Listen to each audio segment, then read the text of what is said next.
January 1944. The Atlantic is black as ink. Waves rise and fall under a moon veiled by thick cloud. A lone German U-boat drifts silently on the surface, its diesel engines throttled down, the crew whispering in the cold night air. Through binoculars, the watch officer scans the horizon. Nothing. No silhouettes, no navigation lights, not even the faintest shimmer of a convoy. Then the radar operator below decks stiffens. A flicker. A brief echo. The scope flashes with moving ghosts, multiple contacts where there should be none. Seconds later, they vanish. The sea returns to emptiness. Confused, the officer orders a sweep to the port side. Again, blips appear, glide forward and fade away like phantoms. Moments later, the ocean erupts with sound, distant propellers, the thunder of heavy turbines beneath the surface. Yet to the naked eye, the horizon remains bare. The U-boat dives. Depth charges follow. By dawn, nothing remains on the surface but oil and foam. That night, the Kriegsmarine logged a single line in its war diary. An American fleet moved unseen. Our instruments failed. It was the beginning of a mystery German generals would later call the Invisible Fleet. In the early years of the Second World War, the Atlantic belonged to Germany. From 1940 through 1942, the Kriegsmarine's U-boat arm had turned the sea into a graveyard. Convoys were slaughtered from Iceland to the Caribbean. British merchant ships burned through the night. American freighters disappeared without warning. Admiral Dönitz's Rudel tactic, the Wolfpack strategy, seemed unstoppable. Allied shipbuilding could barely keep pace with the losses. America, new to the war, entered the Atlantic conflict unprepared. In 1942 alone, over 100 ships were sunk by German submarines. The eastern seaboard of the United States was a firing range lit by coastal cities that refused blackout orders. The Germans called it the Second Happy Time. But while U-boats roamed the seas, something was happening deep inside American naval research centers, from Massachusetts to San Diego. A different kind of fleet was being built, one that wouldn't rely solely on armor or guns, but on invisibility. At MIT's Radiation Laboratory, radar engineers worked in secrecy. At the Naval Research Laboratory in Washington, teams studied how light and radio waves interacted with paint, metal, and water vapor. The Navy Bureau of Ships began experimenting with darkened hull coatings and special matte black paints that reduced reflection under moonlight. Simultaneously, communications experts sought to eliminate radio chatter between ships.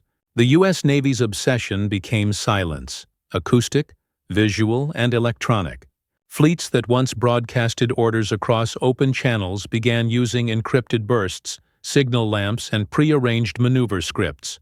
In every sense, the Americans were learning to vanish. By mid-1943, the Allies had regained initiative in the Atlantic through sheer attrition and new technologies. Radar-equipped escorts began hunting submarines with deadly precision.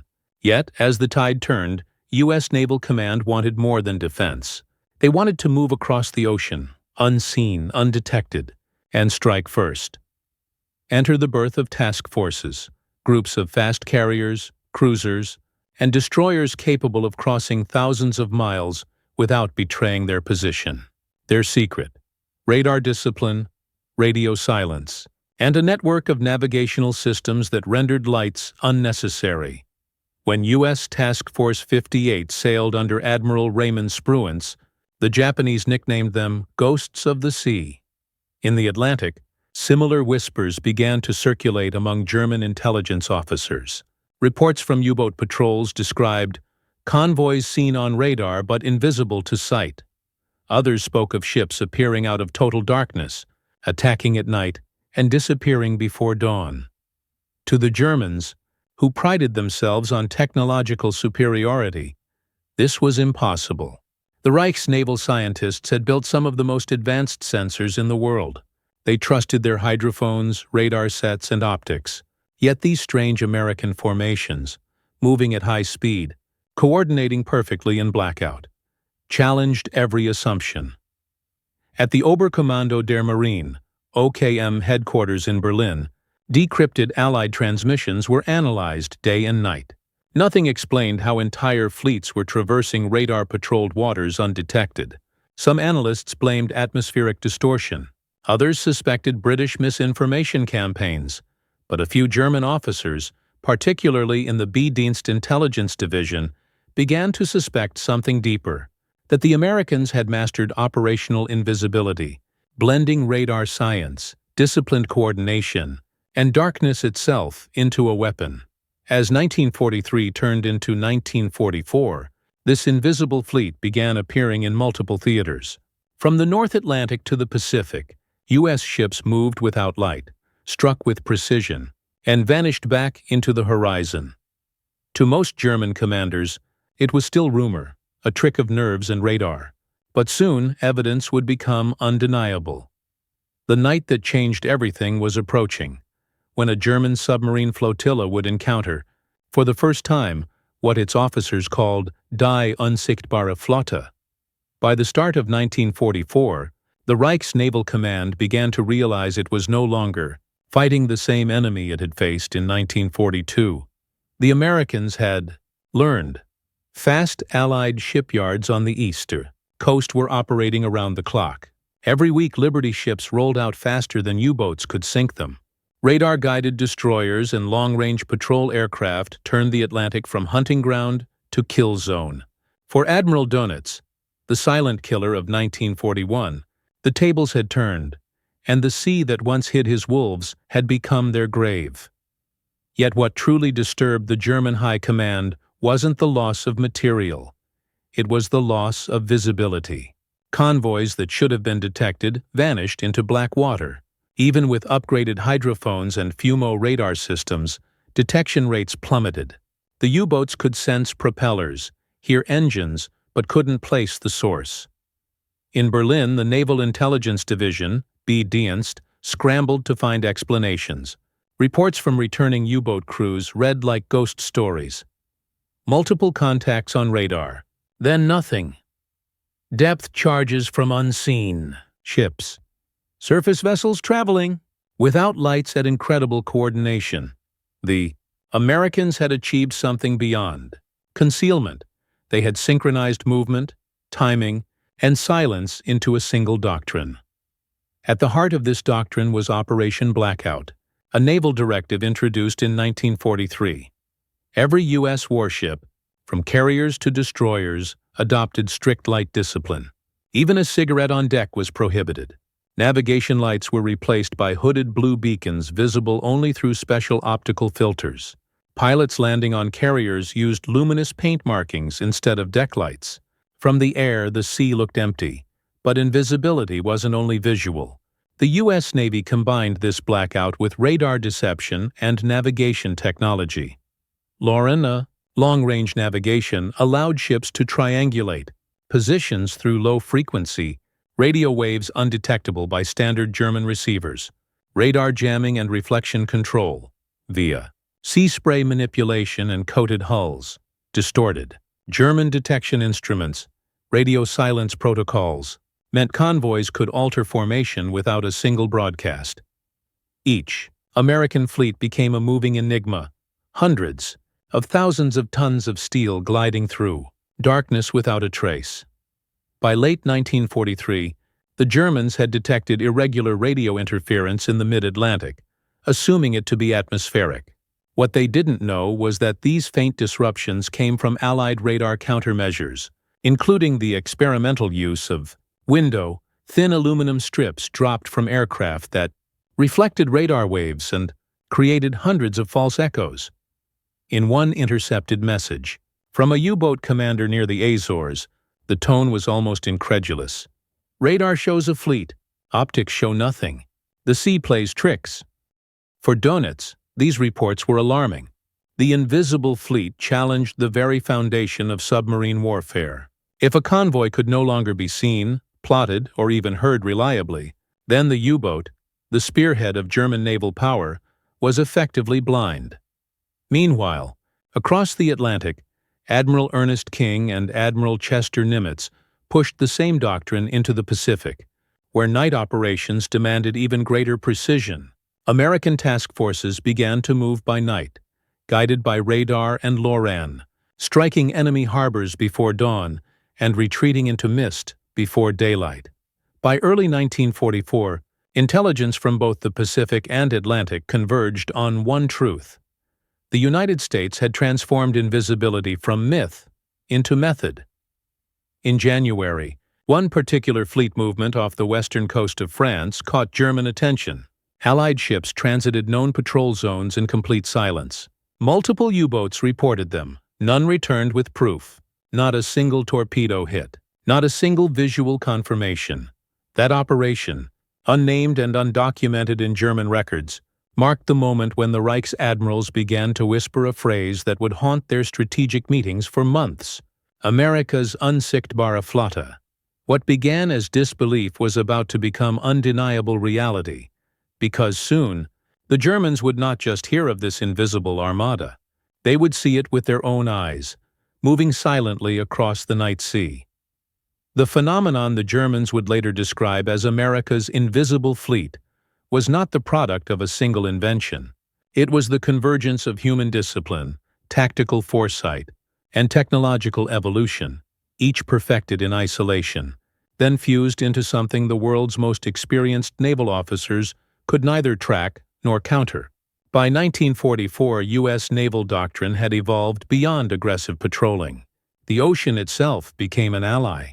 Darkness, radio silence, and radar deception formed a tactical trinity that changed the logic of warfare at sea. Convoys once moved like noisy caravans, broadcasting Morse messages and illuminating decks for navigation. Now every task group functioned like a single organism, guided by timing rather than voice, moving in absolute silence. Captains synchronized chronometers down to the second, following pre-assigned waypoints invisible to German intelligence. In these operations, silence wasn't absence. It was camouflage. Every sound eliminated, from radar pulses to idle engines, meant one less chance of detection. The doctrine became so strict that even trash disposal had protocols. No reflective metal was permitted overboard that might betray a ship's wake under moonlight. For German U-boats used to hunting by sound, the effect was catastrophic. Hydrophones picked up faint propeller noise, but it shifted unpredictably, like echoes through fog. Submariners fired torpedoes blind, relying on instinct rather than data. When counterattack came, and it always came, it was precise, relentless, and from nowhere. The Americans weren't just sailing undetected, they were redefining what presence meant at sea. Technology, not luck, made this invisibility possible. By mid-1943, the U.S. Navy had achieved something unprecedented: the integration of radar, radio, and navigation systems into one synchronized network that allowed fleets to operate without external light or sound. At the heart of this system was LORAN, long-range navigation. Developed jointly by the U.S. Navy and MIT, it allowed ships to determine their position through timed pulses from distant transmitting stations. Unlike radio navigation of the past, LORAN signals were faint, encrypted, and nearly undetectable by German receivers. The result: precision navigation without broadcasting a traceable signal. Then came radar discipline. U.S. ships learned to use radar sparingly, turning it on in bursts, sweeping, then cutting power before counter-detection. German FUMO and FUMB radar detectors could sense Allied emissions, but by the time they did, the source was gone. To the U-boat's instruments, the sea would flicker with ghosts, momentary signatures that vanished faster than human reaction could track. Meanwhile, American engineers perfected surface paint technologies. Special matte black and dark blue coatings absorbed radar reflections and scattered visible light. Even the arrangement of antennas, cranes, and gun barrels was reconsidered to reduce reflective geometry. The U.S. Navy didn't yet have the term stealth, but its principles were alive in every rivet and weld. To further mislead German tracking, American aircraft deployed window, bundles of thin aluminum strips dropped in clouds to overwhelm radar screens. German operators described their scopes as turning into snowstorms. Beneath those storms, Real fleets moved unseen. When combined, Lauren precision, radar discipline, and anti-reflective camouflage, the result was not invisibility in a magical sense, but invisibility in the scientific one, the removal of detectable contrast. Behind the technology was a philosophy: deception as a systematic tool of war. The Americans had learned from British intelligence how misinformation could paralyze an opponent. Operations like Fortitude and Bodyguard in Europe were mirrored at sea, where phantom fleets were invented to divert German reconnaissance. Wireless operators broadcasted decoy messages from empty sectors, creating the illusion of movement. Dummy ships made of wood and metal sheets were towed through radar range to distort signal analysis. By mid-1944, even the Luftwaffe's long-range patrol aircraft reported false sightings, Allied forces that didn't exist. The Germans, once masters of Maskirovka-style deception in the early years, were now the ones being deceived. They still relied on radio intercepts and visual scouting, but the Americans had transitioned into an era of electronic warfare. Admiral Chester Nimitz summarized the doctrine in a post-war briefing. The greatest weapon in naval warfare is not firepower, it's uncertainty. And uncertainty, for the Germans, was spreading fast. As the invisible fleets perfected their night maneuvers, German U-boat commanders found themselves staring at radar screens filled with phantoms, unsure which signal was real, which was bait, and which was death approaching in silence. But invisibility wasn't just built from machines and mathematics. It was also human, an act of discipline, endurance, and nerve, and on that front, the Americans had turned the ocean into a test of the human mind as much as the machine. The concept of the invisible fleet was born not from invention alone, but from leadership that understood the power of restraint. Admiral Ernest J. King, Commander-in-Chief of the U.S. Fleet, and Admiral Chester W. Nimitz in the Pacific, both recognized early that naval dominance would no longer depend on who fired first, but on who could remain unseen the longest. King was known for his harsh discipline and obsessive secrecy. His orders forbade unnecessary radio transmissions, unauthorized radar use, and even personal correspondence mentioning fleet positions. To him, silence was armor. He demanded that his men understand that every spark, every flash, every careless signal could cost lives. Nimitz, by contrast, was the strategist of precision. He saw technology not as an accessory to power, but as its foundation. Under his command, the Pacific Fleet trained relentlessly in night operations, radar navigation, and formation tactics in total darkness. He personally reviewed reports on German and Japanese detection systems, seeking weaknesses to exploit. Both men, different in temperament but united in doctrine, turned American fleets into disciplined phantoms. Their commanders followed without question. Carrier strike groups, once sprawling and chaotic, now moved with clockwork exactness. Destroyer screens fanned out silently in geometric precision, each ship maintaining distance by instinct and timed signal. Leadership transformed fleets from instruments of attack into instruments of anticipation. Every sailor, pilot, and officer became a component of a single invisible machine, one that could move, strike, and vanish before the enemy even understood what had happened.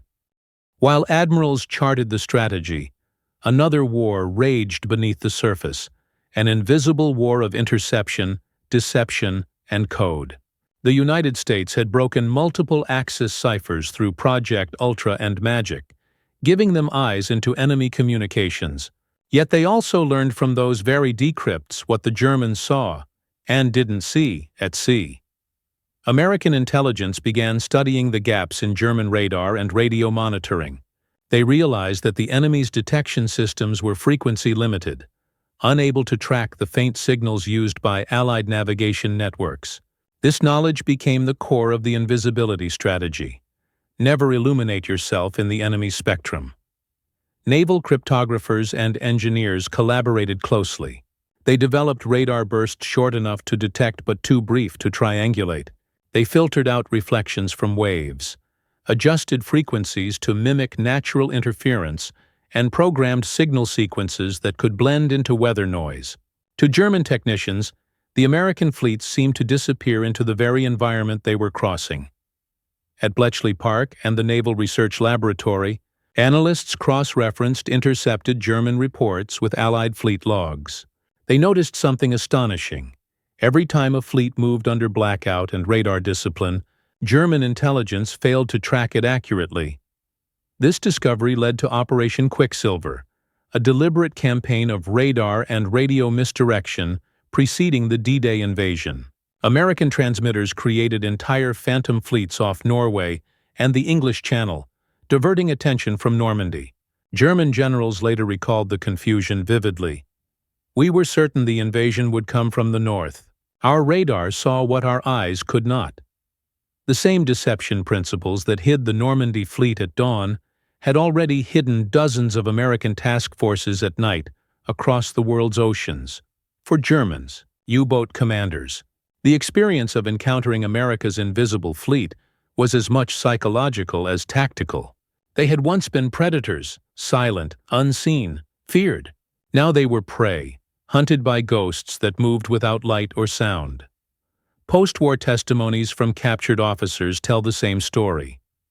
Radar contacts that vanished mid-scan, destroyers appearing from black water without warning, depth charges falling before a single periscope sighting. One officer from U-584 described the sensation as fighting an enemy that lived inside the ocean itself.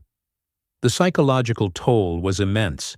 Crews became paranoid, misreading instruments, overreacting to shadows, exhausting themselves with false alarms. The U-boat fleet's operational efficiency plummeted.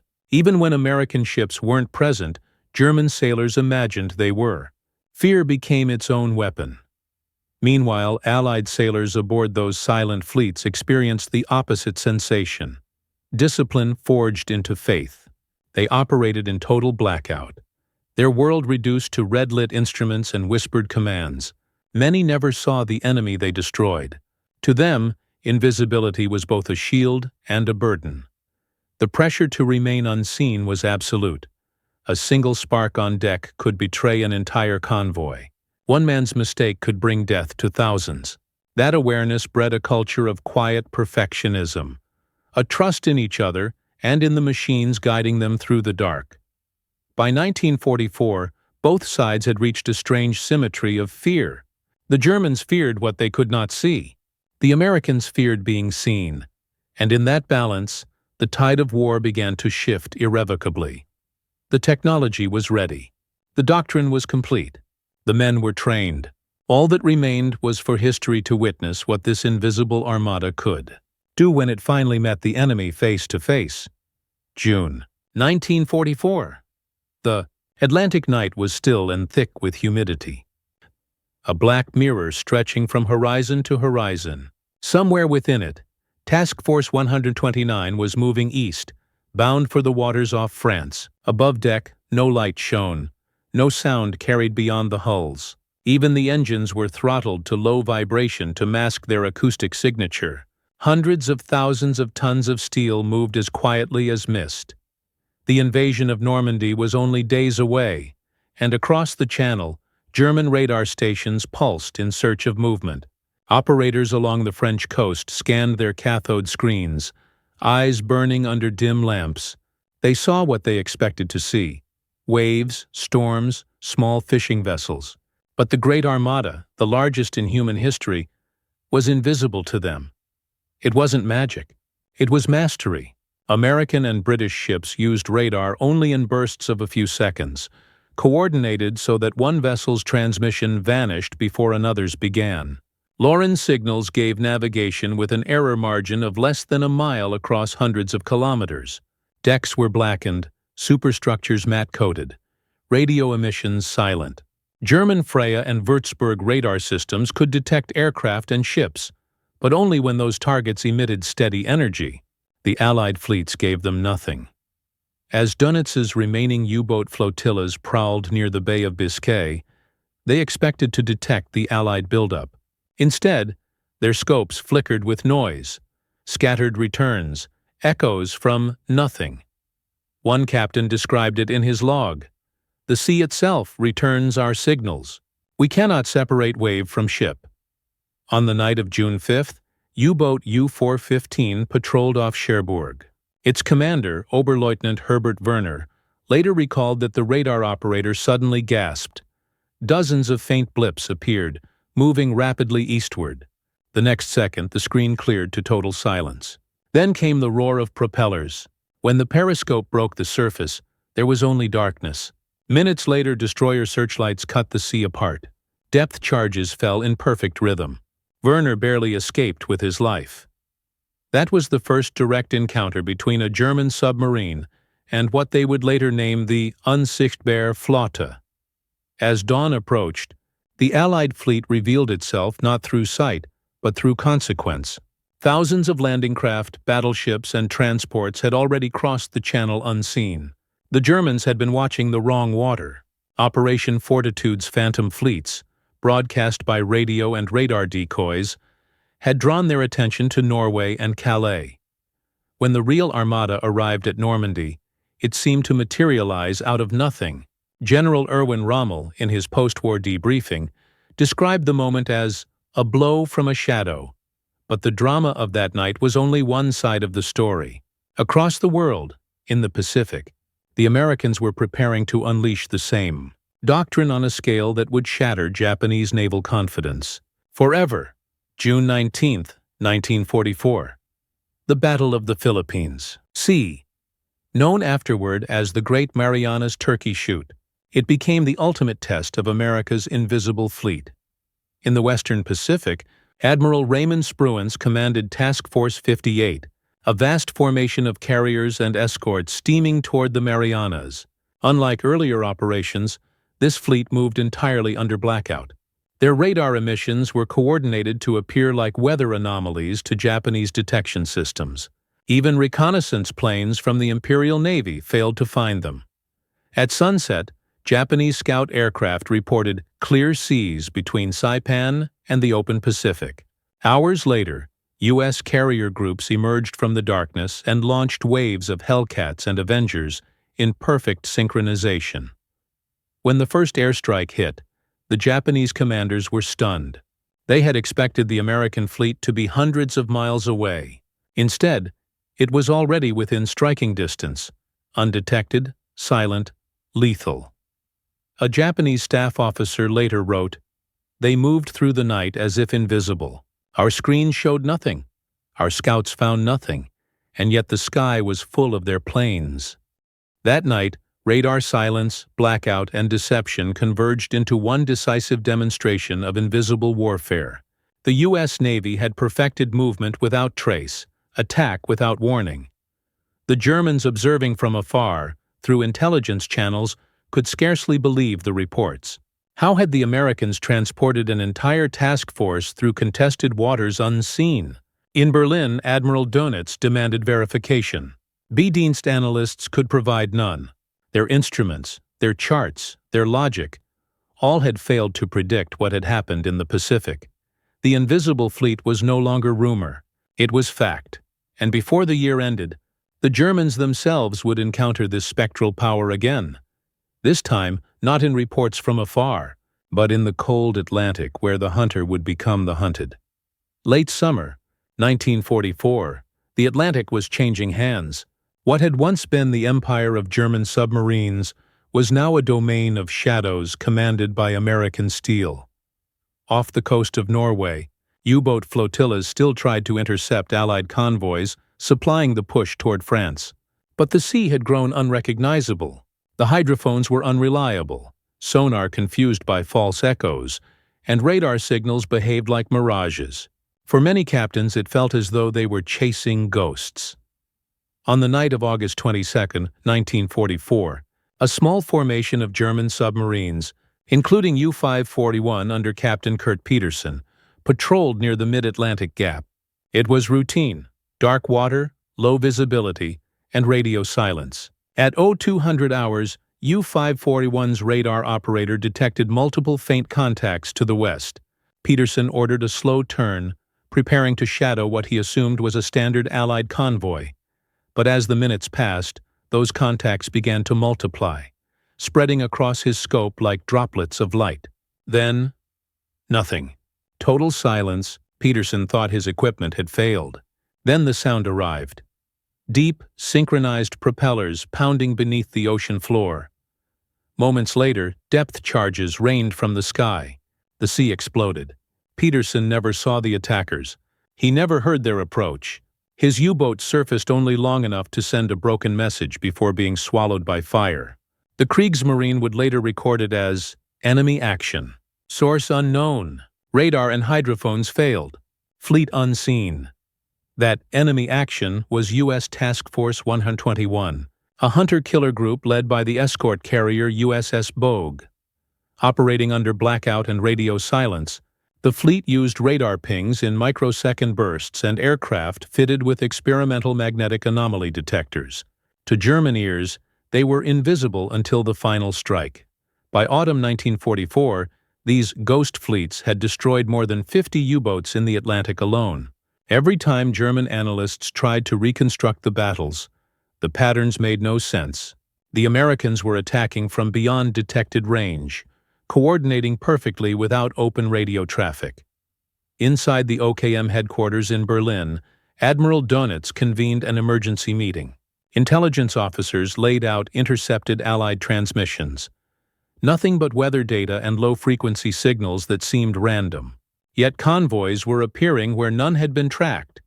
Rear Admiral Eberhard Gott, Chief of Operations, finally said aloud what others feared to admit. They move in silence and see in darkness. We cannot find them until they strike. That was the moment the phrase, unsichtbare Flotte, the invisible fleet, was formally adopted inside the Kriegsmarine throughout late 1944 and early 1945. Surviving German captains described similar encounters. U-978 reported being pursued by invisible destroyers for 12 hours. Depth charges dropping from unseen vessels, sonar decoys flooding their sensors. U-490 transmitted a final message before its destruction. Enemy invisible by all means. Possible airborne coordination beyond our detection. The airborne coordination they referenced was part of the Americans' expanding technological web. Long-range patrol planes like the PB-4Y Liberator and Avenger used radar linked directly to escort carriers through encrypted bursts. When radar contact was made, it wasn't shared by radio voice. It was transmitted as mathematical code, decoded instantly by onboard systems, and relayed to ships through lightless communication. For the Germans, it was incomprehensible. They were still fighting a war of sound and sight. The Americans were fighting a war of signals and silence. In the Pacific, meanwhile, Admiral Halsey's Third Fleet carried invisibility to its extreme. During the raids on Formosa and Okinawa, entire carrier groups moved through typhoons and moonless nights without a single navigational light. Pilots flew using radar altimeters and infrared landing beacons invisible to the naked eye. The Japanese, scanning the sea from coastal radar outposts, saw nothing until the first wave of torpedoes struck their ships. Axis analysts, both in Berlin and Tokyo, tried to connect these events. They came to a chilling realization. The Americans had fused radar, sonar, and encrypted navigation into a unified network, what we would now call data fusion warfare. Every ship was a node in a living system. To the Axis, it seemed like witchcraft. To history, it was the birth of modern electronic warfare. In the final months of 1944, as the Allies advanced across Europe, intercepted German communications revealed an undercurrent of awe beneath the desperation. Captured officers described the invisible fleet not as rumor, but as inevitability, the manifestation of technological supremacy they could neither outfight nor outthink. One document recovered from the wreckage of U-480, a submarine sunk by depth charges in the English Channel, contained a handwritten note. They are not ghosts. They are ahead of time itself. By the end of that year, Admiral Dönitz conceded privately that the Atlantic was lost. The invisible fleets had turned the hunters blind. The night itself, an American weapon. And as 1945 dawned, the last surviving German submariners understood that they were not only outnumbered, they were out of sight, out of sound, and out of time. The climax had passed. The Reich's underwater empire had been broken not by brute force, but by disappearance. But every shadow cast by that invisibility would have consequences far beyond the war itself, because the doctrine that silenced the oceans would soon reshape the way every nation fought, spied, and survived in the modern age. By the winter of 1944, the Atlantic had become a one-sided ocean. The once formidable U-boat arm, Dönitz's pride and Germany's most feared weapon, was dissolving under waves of silence and precision. In the span of only 6 months, over 200 submarines were destroyed, not by superior numbers alone, but by fleets the Germans could neither see nor predict. The American invisible fleet had turned invisibility into dominance. The combination of radar restraint, coded navigation, and acoustic deception stripped the U-boat war of its oldest advantage: ambush. The hunter no longer struck first. The prey arrived already aware of the trap. Inside the crumbling Reich, morale collapsed. Reports from surviving U-boat captains were fragmented and contradictory. Some described attacks from ghost convoys. Others insisted the Americans had developed ships coated with radar-absorbing metal. Engineers in Kiel and Hamburg worked desperately on countermeasures: new sonar filters, radar upgrades, even speculative anti-magnetic coatings, but none solved the mystery. The numbers spoke for themselves. By early 1945, Germany had lost 781 submarines. Entire flotillas disappeared without warning. Dönitz admitted to his staff, "We are blind in the water. The enemy moves as if the sea hides him." For the Allies, the psychological victory was as significant as the tactical one. Convoy losses plummeted. Merchant captains who once sailed in terror now crossed the Atlantic under confident radio silence, trusting in unseen guardians escorting them through the dark. The sea lanes that had nearly starved Britain opened again, flowing with fuel, food, and ammunition. Every successful crossing tightened the Allied noose around the Reich. Factories in Germany starved of oil and steel. The Luftwaffe's fuel reserves dwindled to weeks. By the time Allied forces stormed Normandy and advanced toward the Rhine, the U.S. Navy's invisible armadas had achieved what bombing alone could not: economic suffocation. In Berlin, the realization grew bitterly clear.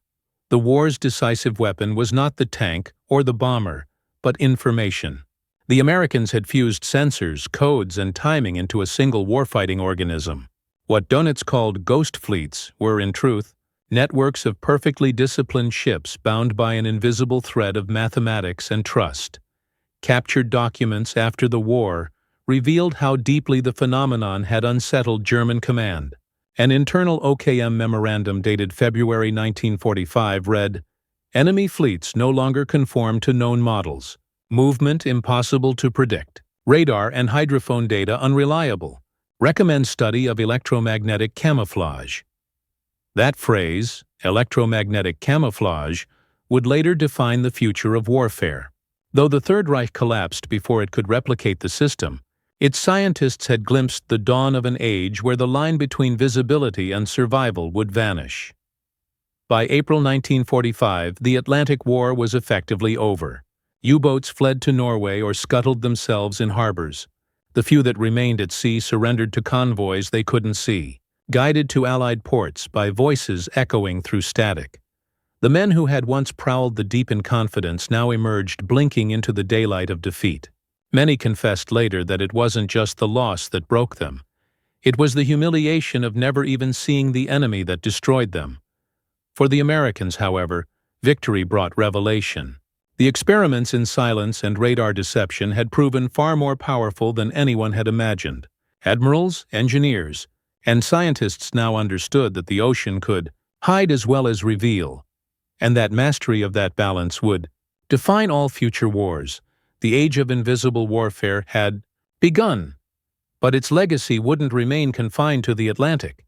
The lessons of 1944 would soon echo through every sea, sky, and shadow of the coming Cold War. When the guns finally fell silent in May 1945, the victors began cataloging the lessons of a world at war. Among the trophies of victory: broken U-boats, wrecked cruisers, captured documents, one truth stood out clearly. Invisibility had changed everything. To the American Navy, the invisible fleet was not a temporary wartime tactic. It was the prototype of the future. Within months of Germany's surrender, the U.S. began codifying what had been improvised during battle into doctrine. Reports from Admiral Dönitz's Pacific Command were compiled into classified manuals under the title Night and Radar Operations. The key principle was simple: control of signature equals control of survival. What had begun as painted hulls and lightless decks now expanded into a science. American engineers, many from MIT's radiation laboratory, stayed in uniform and continued experimenting. They analyzed the wartime radar reflections of steel, paint, and sea spray, and began exploring new materials capable of scattering or absorbing electromagnetic energy. At the same time, the Navy formalized its electronic countermeasure programs. The techniques used to jam German FUMO radar, brief transmissions, coded bursts, false echoes, became the nucleus of a post-war effort that would eventually evolve into electronic warfare, EW. For the officers who had commanded under Blackout, it was strange to see their wartime discipline become theory.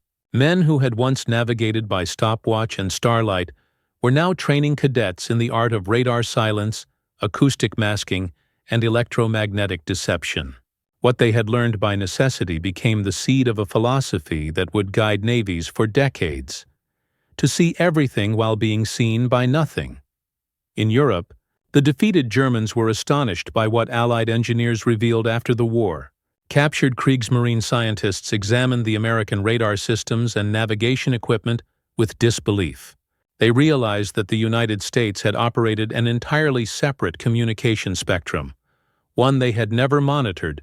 Dönitz himself, imprisoned and interrogated at Nuremberg, acknowledged this in his statements. Our downfall at sea began when the enemy could move without trace. We fought the last war in light, and they fought the next one in darkness. That darkness would soon engulf the globe. In the years following 1945, the Invisible Fleet's legacy expanded far beyond ships. Its doctrines inspired the first stealth aircraft concepts, early submarine quieting programs, and radar-absorbing coatings that appeared during the 1950s. The mathematical methods of minimizing detection echoes led directly to the creation of the U-2, SAR-71 Blackbird, and, decades later, the F-117 Nighthawk. Each was a descendant of the same wartime revelation: that invisibility is not absence, but control of perception. In the Cold War, both superpowers raced to master this new invisibility. The Soviets built radar networks inspired by Germany's wartime models. The Americans perfected the counter. The oceans became arenas of silence once more. Nuclear submarines stalking one another through black water, sonar pings replaced by passive listening, radar turned into whisper. Every rule written in 1944 was rewritten in 1964, 1984, and beyond. And yet, despite all progress, the essence remained unchanged. The art of disappearance began not in laboratories, but in the haunted seas of World War II. For historians, the most striking evidence of this transition lies not in the machines, but in the minds. The German generals who had once believed only in armor and firepower ended the war convinced that silence and signal would shape the next era. Post-war interrogations recorded their grudging respect. One admiral summarized the sentiment that echoed across the defeated Navy: "They blinded us without striking us." That is victory at its purest form. For the United States, this purity of control became doctrine, industry, and identity. The term Invisible Fleet faded from official language but endured in spirit. Reborn as stealth, electronic dominance, and information warfare. From the night seas of the Atlantic to the satellite-cloaked skies of the 21st century, the same principle guides every unseen ship and silent aircraft that carries the stars and stripes. To move unseen is to move unchallenged. The Invisible Fleet had won a war, and in doing so, it had quietly written the manual for every war to come. When the smoke of war lifted and the oceans grew quiet, History looked back at those blackened nights of 1944 and realized something profound. The sea, once ruled by cannons, courage, and light, had become an arena of invisibility. The war that began with brute force ended with silence. For centuries, victory at sea was about who could see first, strike first, endure longest. But America's invisible fleet proved that mastery no longer belonged to the visible. It belonged to those who could control the unseen, the waves of radar, the pulse of radio, the discipline of silence. Invisibility was never about magic. It was about understanding perception. To vanish, the Americans had learned to think like the enemy's instruments, to hide not from men, but from machines. Every blackout, every brief radar pulse, every whisper of encrypted code was a lesson in humility. That power, in its purest form, is the ability not to be noticed. The German generals, long trained to measure might in guns and armor, faced a truth that outlived their empire. The Americans had not just built a stronger navy, they had rewritten what strength meant.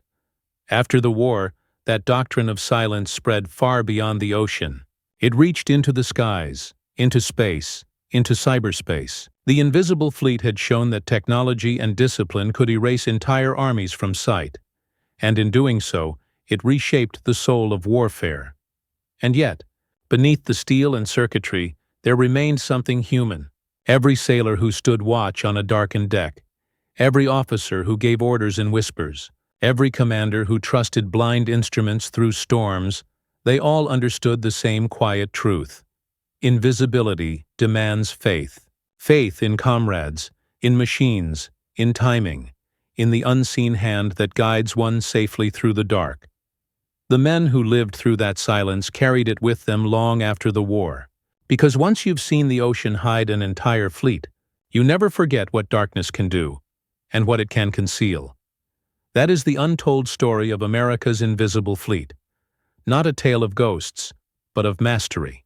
Of how the night itself became a weapon, and silence, the sound of victory. If this story moved you, if the unseen war beneath the waves fascinated you, then you've only touched the surface. There are countless hidden moments like this that shaped World War II, but never made it into textbooks. Subscribe now to the channel for more real history, untold tactics, and forgotten technologies that changed how the world fights. Leave a comment telling us which moment of the invisible fleet stunned you the most, and share this video with someone who believes history is only written in daylight, because here we tell the stories written in darkness, where silence decided victory.